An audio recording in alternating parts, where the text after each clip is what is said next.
Hello and welcome to the latest episode of the Preserving History and Democracy podcast. My name is Caroline Zamora and I'm the Chief Deputy County Clerk. Today, behind camera, we have Jacob Slaughter, who's one of our producers. We also have Cynthia Mendoza, our communications coordinator. And joining us today for our last election update before Election Day is Emily Burr. And Emily is our voter registration lead. Well, ladies, like I said, this is our last update before the election on Tuesday. Yep. Today is Thursday. Yes. So I think this will come out on Friday. You might even call it the final countdown. The final countdown. Okay, so today is the 30th. So on June 1st, which is Saturday, that's the last day of early voting. And right now we have expanded early voting. So we have multiple locations here at the Doña Ana County Government Center. You can come by Friday, 8 to 5 p.m. or on Saturday from 10 to 6 p.m. And then we have our expanded voting locations that will be Friday and Saturday from 11 a.m. to 7 p.m. And those locations are the Anthony Public Library, Corbett Center Student Union, Doña Ana Community College Chaparral, Doña Ana Community College East Mesa Campus, Doña Ana Community College Sunland Park, Hatch Valley High School, Las Cruces City Hall, and Mesilla Town Hall. Cynthia, what other updates? It came by fast, don't you guys think? Yeah. Election. I was like, didn't it just start? And I now feel like we're we at just the started end. the election. And what people don't realize is, New Mexico is so voter friendly. We really have a month of voting because we do the early voting, which I think is fantastic. When we go to conferences and things like that, and we talk to other states and what they do, there are some states that have 1 day of voting. Really? Yeah, it's election day, and it does sound like chaos. And also, I feel like that just really burdens the voters, because if you can get out of work that day, or for whatever reason, car stops working that day, that was your only chance to vote. Well, people got kids and stuff too. Things come up, so it's nice to have options, I think. I do feel like I want to add to that point, and I don't know if our audience goes outside of New Mexico. If so, hello. But regardless of what state you're in, if you happen to live in a state where you get a month like we do, or you get a single day, you actually are legally allowed to take time off of work to go vote. I don't know if you get like the whole day or how much time you get, but you can tell your boss, like, hey, I'm sorry, this is the only day that I can go and vote. I got to go vote. They have to let you. So just a heads up. Yes, exactly. Now, kids, I don't know if they'll listen to that kind of objection. I don't But you know. can take your kids to the polls. Yeah. So. Yeah, absolutely. I would love to bring my daughter. I mean, my 1-year-old might be a little too difficult to bring, but my 8-year-old, I think she would love to be I think you should. involved in that. You should bring her the next time and let her watch you vote and stuff. Yeah, I used to go with my parents all the time. How fun! I think that's a good experience. I think I went with my parents once too, and it was pretty cool. So. I think it's important, and I know when we go to, I know I've described it on the podcast before, or when we go to the high schools, and you ladies do a lot of those presentations, but when we go to the high schools, I really like to describe to them what it's like. Yeah. Because some kids don't have the opportunity to go with their parents to go vote, and so they've never seen it. And I think when it's a new experience that you've never done before, it's scarier. Kind of intimidating, yeah. It is, and I don't want them to be so intimidated that they don't vote. And so I tried to describe it to them as much as possible. Plus, we make it exciting now for first-time voters, too. We have the little bell, so Ring it's that fun. bell. Ring the bell. I love the bell. How fun. Let's see. So what else do we have coming up? On Election Day, we will have 42 convenience centers or voting locations. If you want to see the full list, you can go to dacelections.com, or it's also printed here in our office if you'd like to come see it in person. There are lots of locations. 42 locations throughout the county. Emily, I pulled you in for this podcast because I wanted you to talk about SDR again, or same-day registration. Can I add a note about the 42 polling sites? Please. Okay, so this is one of my favorite things that we do in Doña Ana County, and I imagine in other places in New Mexico, is that in addition to having 42 sites, which is terrific, you are not limited to a single site based on where your precinct is, which is very useful in a community like ours, where you're going to have people who live in Hatch or Sunland Park or Oregon, but they work in Las Cruces, or even like they live in Hatch and they work in Sunland Park, or like our county is kind of spread out, but we're largely clustered in Las Cruces, but we're not exclusively clustered in Las Cruces. So for people to be able to like take their lunch break and just go vote at the nearest polling center, instead of having to go back to the town where they live, where maybe they're not getting there in time before polls close, I think that that's very helpful for working around a voter's busy schedule. Absolutely, and this is where I think, again, New Mexico is a very voter-friendly state. And so, yeah, like you said, We have these convenience centers, and they're literally for convenience. Yeah. And what's also great about New Mexico is that we print ballots on demand. We have a BOD, ballot on demand system. There are no, there are no pre-printed ballots. So when you get to a location and you check in with the clerk and you verify who you are, who you were registered, that you are who you are, then we print your ballot that is specific to you. No pre-printed ballots. And yes, they're paper ballots. We count them a lot. There are paper ballots in this state, which is like the gold standard, quite frankly. And we call it the gold standard because at any point, if anything happens, we can just rerun all the ballots, which is really, I think, important for transparency and for people to know that if for any reason something happens, I don't know, for whatever happens, if we need to rerun ballots and count them all again, we can do that. We're good. Yeah. Which is really important, which is why we say paper ballots are like the gold standard, because they are. Absolutely. But yes, convenience centers, I think, are really important, that people can go to any of these convenience centers and vote. Yeah, exactly. And I know on election day, sometimes here at the government center, there's usually a really long line on election day. And several times last year, I went out and I was like, okay, the other closest voting centers are about a mile away, and they have a 2-minute wait. So you can stay here and wait for 30 minutes, or you can drive a mile away and be in and out of there in 2 minutes. And then, like, on the way to that other site, guess what? You've driven by Andalays. Hey, like, you know what? I'm gonna make this yourself my a sweet treat or something. Yes. Hey. I don't know. I think that sounds like a nice time. Yeah. Yep. Personally. Agree. Yeah, that's awesome. Agree. I think 42 it's amazing for a small community like ours. I think it's awesome to have that many voting convenience centers, and you can go anywhere. So pretty incredible. Yeah. Love it. Okay, SDR. Yes, you prompted me for that like Yep. an hour ago, and here we are. So SDR, same day registration, is chugging right along, and we're loving it. At this point in the election, we've had a little over 140 people utilize SDR, which is pretty good for an election of this size. And I'm pleased that by and large, we've had people using it for appropriate reasons for SDR. Most of the time, it's folks who are coming in who are an independent voter or registered with a minor party. And so they're using the process to choose one of the 3 major parties so that they can get that party's ballot, which is terrific. I'm glad that we do have that option, because I actually, let me know if I'm allowed to share this or not.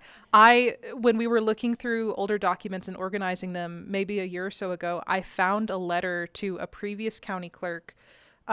This would have been several years ago, from a voter who had registered through the MVD, did not tell them their party, because why does the MVD need to know your party? And then when they went to go vote, they found that they could not vote. And this was back in a time when SDR did not exist, and you could not change your party once it had begun. And this person was quite upset. And I recognized the name. I knew who this person was, and it seemed very in character for them. So let me know if this all has to get cut or not. But we're not going to use names. Yeah. Okay. But having seen the impact just for like that single person, I am sure that impacted a number of people as well. So I'm glad that we do have that option for people in the office may feel different ways about the fact that New Mexico has a closed primary, but I am pleased that we have an option for people to still participate, even if they usually don't want to be part of the major parties, which I also understand. In any event, things are chugging right along. Things are great. I guess my tip for anybody who sees this and would like to use SDR is just a quick reminder of how everything works. If you go to a polling site and you would like to use it, you are going to have to bring some form of ID. If your ID is just a New Mexico driver's license or ID card that has your address on it, you should be fine. If you're someone who needs to update your address because you've just moved, but you haven't had a chance to go to the MVD, so your ID still has your old address on it, you can still use that, but please come ready with another document that does have your new address on it. It could be like a utility bill, a leasing agreement, a rent statement, whatever it is. We just want it to have your name and your new address on it, and you'll be good. If you have just moved to New Mexico, so you still have your old out-of-state ID, welcome to New Mexico, but it's going to be the same thing for you. You can use your out-of-state ID, but you're going to need that extra document that shows your address on it. And I also have to add that we do have, there's an option for students who are here. Maybe you're living at NMSU, living on campus, and so you have that student ID that I know has your photo on it, but it does not have your address on it. I know this because I have one of these. And so if that's what you would like to use instead of a driver's license or an ID card, we do ask that you bring a college student fee statement, like a bill that has your name, and then also whatever address you may be using in Doña Ana County. But you can avoid digging that out if you just use an MVD license if you have one. But regardless, the point is that you do have options, but please have those options ready when you go to the site. And then once you're done registering and you just hang out in the waiting area for a little bit, bring a book perhaps, and then you can just go and vote right after, and then you're all set. And they must vote that day. You must vote that day. Yes. You must vote that day. Yes. You can't just leave and come back. Or... It is very much a 1-2 kind of errand. You're going to go in, you're going to register, and then you're going to vote the same day. That's why we call it same-day registration. It's right there in the name. But, like, you're not... why would you want to come and make 2 trips? Like, Yeah, you exactly. go there, you go for one errand, and that way you don't have to drive back the next day, which would take even more time. Just plan for the first... And... it is faster for you if you do it earlier in the day because fewer people will be using SDR earlier in the day. You'd get to just like slide right in and you're golden. And I think that's a good tip for people to know because this is going to be released Friday. So if you need to do SDR, like you have an address change, my suggestion is to do this Friday or on Saturday. Yep. If you come on election day, it's likely going to take a while. And that's because the entire state is also going to be using the system at the same time. Yeah. And so the system's going to be a little bogged down. We've seen this in the past. And so it might take a while. Like you might be sitting there for 30 minutes, maybe longer, waiting for your registration to get checked and all the other checks and balances that the state does to verify that you are who you are. And so that's my suggestion is to come either on Friday or Saturday and do SDR. Yeah. Yeah. No, might as well do it then. So. And like the whole reason for that is that the same reason that everyone is getting to all of their other errands after 5 o'clock is that sometimes that's just how the schedule works. But if you don't have that kind of schedule and you have the opportunity to get there earlier, doesn't hurt. In addition to those tips, we want to let you know that SDR is available at 42 polling sites, which means it's available at all of them. So if you're not sure if it's like your local neighborhood one, if it's an exclusive spot, if they're not set up for it over here, over there, don't worry. Wherever you're going to go, we're going to have it. So just whatever place you're most comfortable working with, that's where you're going to be all set.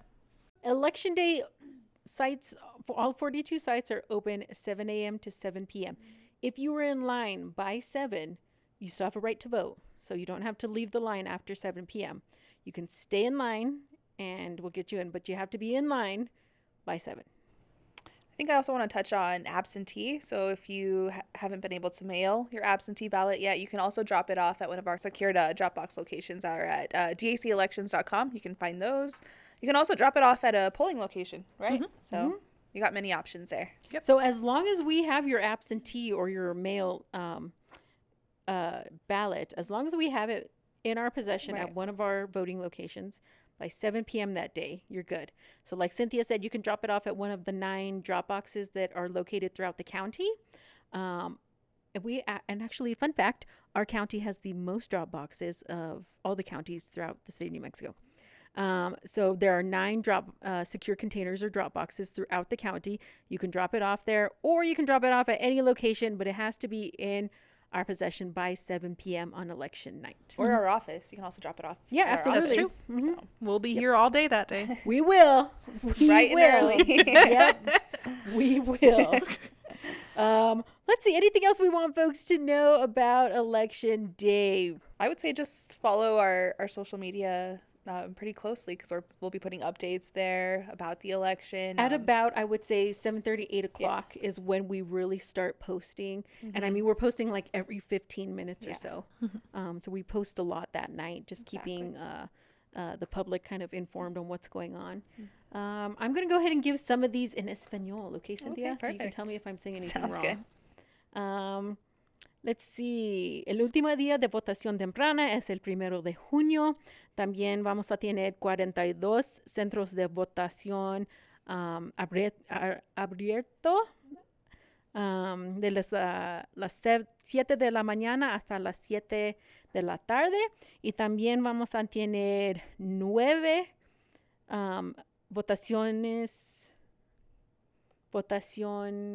Lugares de votación. lugares de votación temprana. Sí. So aquí en el centro de gobierno del condado, el Anthony Public Library, Corbett Center Student Union, Community College in Chaparral, Doña Ana Community College East Mesa, Doña Ana Community College Sunland Park, Hatch Valley High School, Las Cruces City Hall, and Mesilla Town Hall. Déjame ver, el día de elección es el 4 de junio. So again, folks, in English, going back, election day is June 4th. Okay? I think that's all we have for today. Anything else you can think of? I mean, I've got an anecdote. Okay. So I have a friend who does not live in New Mexico, but in his state, he has served as a poll worker for many elections. Like, I don't even know the number, but apparently for the last several years, he shared this with me this year. His election day uniform is a T-shirt that says Spock the Vote. So I think we should start like suggesting stuff like that for our poll workers. Like, hey, let's make things a little fun. T-shirts. Yeah. I love it. I do love Spock the great idea. Vote. Yeah. It's amazing. I love it. Love it. We'll see how Karen feels about that one. Yeah. Well, actually, I checked with Karen, She and was cool with it? so that particular kind of shirt is totally fine because it has nothing to do with who is on the ballot. Right, So absolutely. it would be a problem if one of the actors who has portrayed Spock were to run for office. At that point, Yes. which like we miss Leonard Nimoy. My understanding Yes. is that he is no longer able to run for office. But if Zachary Quinto ever does, well, Yeah. then Can't you wear got to that retire shirt the no more. T-shirt. Yeah. Darn. That is a fun thing we should remind folks. In case you don't know what the law is, you cannot campaign at a voting location. Yep. Right. There's no campaigning. So that means you cannot wear a shirt or a button or shoes or a hat or a lanyard with a candidate's name on it. Or slogan. Or slogan, name or slogan on it. And of course, these are candidates that are on the ballot. Past candidates, totally fine. Yeah, past candidates, Does not matter. totally fine. Yeah. Spock candidates, totally fine. Yeah. As long as they're not running. They cannot be on the ballot. Okay. So again, this is New Mexico law. You cannot be campaigning within a certain, I think it's 100 feet. Yep. Yeah. 100 feet of a voting location. So you cannot come in again with shirts, wearing any paraphernalia, wearing anything like that. That is considered campaigning. So just want everyone to know that. Just a FYI before you get dressed to come Yeah. to the location. So Yeah. now you know. Now you know. Anything else we want to touch on? Feels like we had so much at the beginning when I we started know. doing these updates, and now it's like, oh, we only have 2 more days really left. So It's because like dates. things are moving smoothly, so we're just Yeah. repeating ourselves and not going, oh, by the way, since we forgot to mention this and it's a problem. Like Yeah, things are like, things things are are good. progressing as we Yeah. would like them to. So Absolutely. Exactly. Yeah. So yesterday, I was checking numbers, and at around 3:00, we were at 5.6% turnout. I want to say the 2022, it was 16% turnout total, and then 2020 primary, I'd say it was 29%, Oh, wow. something like that. Yeah. 29% turnout. So right now we're sitting at, I would say, between 5 and 6% turnout. y'all, I know it feels low. We can't predict. Yeah. We can't predict how many people are going to show up election day, but it does feel like this is a lower turnout. Maybe everyone will show up Friday and Saturday. And It's Election day. Yeah, or the last days of early voting. Yeah. We love Absolutely. participation. Yeah. We love elections here, so we love seeing participation. So I hope that y'all show up. We want to talk about the groundbreaking event that we just had? Yes, let's could be talk about the fun. groundbreaking. Yeah. So that So- happened Last Thursday. Thursday? Last Thursday. Yes. Last Thursday. we had a groundbreaking. Our clerk, Dr. Amanda Lopez-Askin, has been working for several years with our legislators up in Santa Fe and the legislature to get capital outlay funds so that we can get a new warehouse. Now, this is why I think this is so important. We have been paying about $8,000 a month in rent for the warehouse that we've been in for 15, maybe more years. Now, I'm also a licensed realtor. I would never advise that to anyone. to be paying that much rent for that many years. So our clerk has been working very hard so that we can secure the funds and build our own warehouse. And that's what we're doing. We had the groundbreaking ceremony there. We had legislators who have supported us and given us some of their funds for their capital outlay funds. Senator Bill Souls, Representative Doreen Gallegos, Representative Joanne Ferrari, Senator Steinborn was there. Several of our commissioners were there. And I thought it was a really great event. Emily, you got to go see it. What did you think? I was very pleased that we eventually figured out how to put the construction hats together. We did. Emily and I were there like, how do you Nobody could figure them out, even facilities, and even they do it all the facilities, time. we were like, guys, there's got to, like, come on. But was we figured it horrible. out. So it's like, in addition to being a good desk jockey, I also am apparently a little bit handy. So that felt good. Yeah, Put it on your resume, Emily. Might do. Put her do. together. Hat putter together. Although you can put on yours hat decorator. Yeah, Hat I had powder. to bedazzle some stuff. It was Yes. a nice little special Yeah, project. Bedazzler. we had some bedazzled hard hats Yeah. for our clerk and for Representative Gallegos and for myself. Thank you for bedazzling them. You're welcome. That was Yeah, fun, actually. yeah, It they was a were nice very little cute. break. Yeah. And then also facilities painted the shovels gold, which I thought was a really Yeah. fun touch. They did tell us Yeah. they were going to do that, and I was like, this is nice. It was fun, yeah. Yeah. It was so yay, windy, though. facilities. It was a little Yeah. breezy, yeah. But it was fun. I mean, it was windy, so a couple of us were afraid that when they did the ceremonial, like, first shovelful, we were just going to get facefuls of dirt, which did not happen. So the day was a success. One of the facilities guys told me, he's like, I like how you got in there with the shovel. I was like, yeah, I grew up in the desert. I know how to shovel. Like, I was like, She was ready to start I know constructing how that to warehouse. shovel. And so that was really nice of him. He's like, I'm glad you got in there with the shovel. It was fun. And then just a big shout out to everyone else who was there. You know, our county manager, Stephen Lopez, our assistant county manager, Jonathan Macias, all the facilities team. They've been really great and really helpful. Sheriff. The Kim sheriff, Stewart. yes, the sheriff. Shout out to Sheriff Kim Stewart, who actually was using the lot for like evidence. They had vehicles there, but was like, you guys should absolutely use this lot, and we'll figure out what to do. And so shout out to the sheriff. She was there. The undersheriff Tessa Beta was there. All other electeds like Eric Rodriguez, our treasurer, who we love, Marisol Richards is the chief deputy treasurer. She was there. The assessor was there. Our probate judge, Judge Judy, was there. I'm trying to think any other electeds that I'm missing. That sounds like who were there to it was support everybody. us. Yeah. Yeah, it was a really great group. It was a good Yeah. group. It was a good time. Yeah. So. So in about a year, we will hopefully we will be completely moved in a year from now. Our hope is that in the spring it'll be done and we'll be able to start moving in. We're going from a 10,000 square foot building to a 14,000 square foot building, with option to expand later on if we need to. We also have an area, because our recording and filing vault, where we keep all the historical documents, is maxed out. We cannot add any more shelves. And so we will have a second vault over there, which I'm really excited about because we need more room. I have a question for that, actually. Okay. So the vault is one of my favorite spots in the office, and I enjoy the fact that it is open to the public because there are a lot of really neat old documents in there.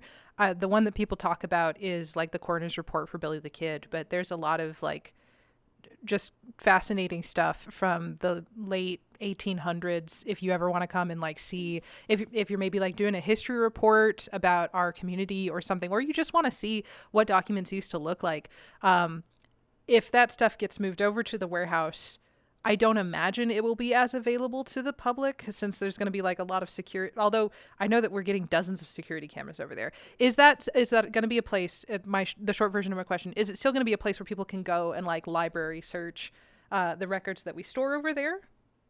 So we haven't fully worked out the process, but Okay. in my head, the way I think it's going to work, Yeah. and this is not official yet, is that our team here, our RNF team here, will basically check in those who want and take them over there. Okay, sweet. Yeah. A I mean, fun it's little close, shuttle ride. Yeah. So Yeah, it's but- literally right next to the county building. Yeah, we can now, walk so. there from here. Yeah.